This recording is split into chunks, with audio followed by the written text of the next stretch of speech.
Hello, this is Jim for the Monopoly Project. We're here on Val Vista Lakes. It's March 5th. As you can see, it's a rare cloudy day in Phoenix. It's also very windy. And so we're on the Monopoly Project Live. We're going to do a few of our floating book reviews. Of course, we're on the yacht here on Val Vista Lakes. Every successful real estate mogul has a yacht, and this is the Monopoly Project yacht. Unfortunately, it's the Bikini Girls' day off, so you just have me. And I'm also captain and crew. So today we're here to review 4 books, 2 on scripture. The first one is The Resurrection Shock. Did the disciples get it right? You can see the wind blew my camera. Second one is The Drama of Scripture. And then the next 2 are by John T. Reed, one of my favorite real estate authors. The first one is how to write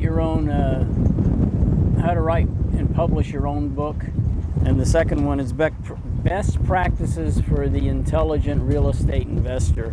And so we're going to get started with these right now. You can see the wind's really picking up here, so let me go off and adjust the boat, and I'll be right back. Okay, your second book that we're going to review here is the Resurrection Shock. Did the disciples get it right? By Sanford, Webster, and I got this off the Sanford magazine. I guess Webster was at Stanford, and then he went on to study theology at Regent College in Vancouver. And again, this book I really enjoyed this book, and I really recommend it. Again, let me put that in context. When I first saw this book, I thought it was going to be the standard apologetics on why we should believe the first-hand accounts of the gospel writers and such, and the people. And I mean, there's nothing wrong with that. You know, obviously C.S. Lewis did it better than almost anybody. So I was not prepared to think that this was going to be anything other than that. And so I started reading it, and 2 things changed my mind. You know, one is that and again, like I said in the previous review, I'm really interested in Christianity and theology, but also in the history of it and the people involved in it. He backs it up with a lot of personal stories, you know, historical, archaeological, and such on each of where he looks at the 10 different factors that convince you that what happened there was real. And so I really like that method. You know, to me, it's not just informative; it's also entertaining. And so I just give you an example on this on chapter. Let me make sure I know where I am. Maybe I don't need to tell you the chapter. Chapter 6, where he's talking about Paul, who was originally a Pharisee. And of course becomes the greatest evangelist, you know, in Christianity, going around. God appears to him, and Jesus appears to him, switches sides, and then he becomes the greatest evangelist. And again, this is a proof. One of the interesting things, and he's got a lot of footnotes. He's got a lot of footnotes in it, and one of the things I didn't, and maybe I'm thinking of The Drama of Scripture, the one I had reviewed previously. Actually, I am, but if you look at The Drama of Scripture, which is the one I just reviewed, you can see there's tons and tons of footnotes. And one of the things I learned in that book, in the footnotes, is that there were around 6,000 Pharisees at the time of Jesus. Which isn't a whole lot of people, especially if you spread them out all over. Obviously, most of them were in Jerusalem. But, you know, there's not a whole lot of people, It's a pretty small, literal priesthood. And so, you know, Paul was one of these. But again, on page 197, he goes into the story about when Paul is arrested in Jerusalem and sent on to Felix, who's the governor at that time of that province of the Roman Empire.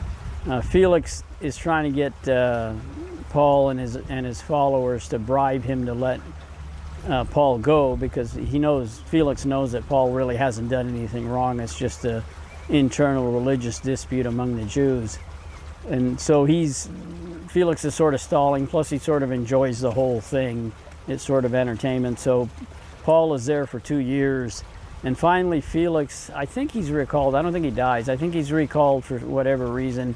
And he's replaced by Festus, who was an actual Roman governor. All of these people that I'm going to mention are actually known in history outside of the scriptures, so that it isn't just a made-up story.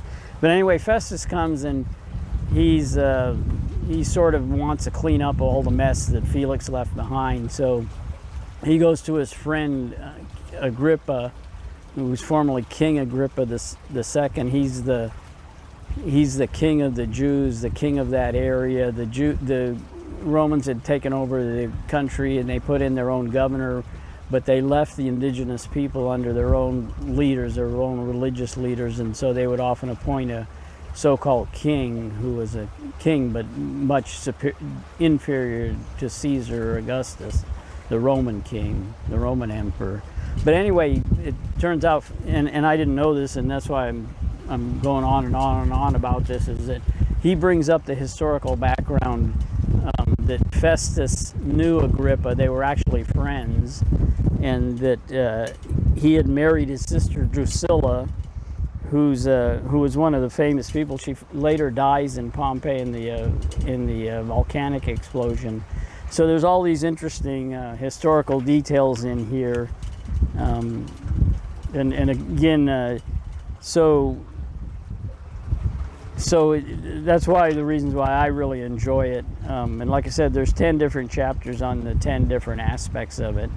So I thought it was just going to be a standard work on apologetics, a standard, why should we believe the first-hand accounts that are written, and the obvious answer is that whatever happened 2,000 years ago, it still resonates now, because we're talking about it.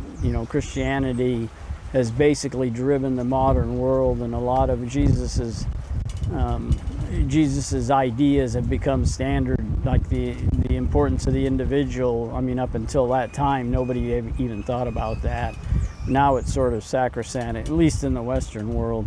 And so again, I hardly recommend Resurrection because of its theology, and also its tie into history and explaining why these people reacted the way they did at that time. And so this is Jim on the Monopoly Project yacht. You can see it's still pretty windy out here on Val Vista Lakes on March 5th. It almost rained a few days last night, but it didn't quite, and now it's just windy and we got some clouds in the sky. So that's our second book for today. We're going to go on to our two real estate books featuring John T. Reed next.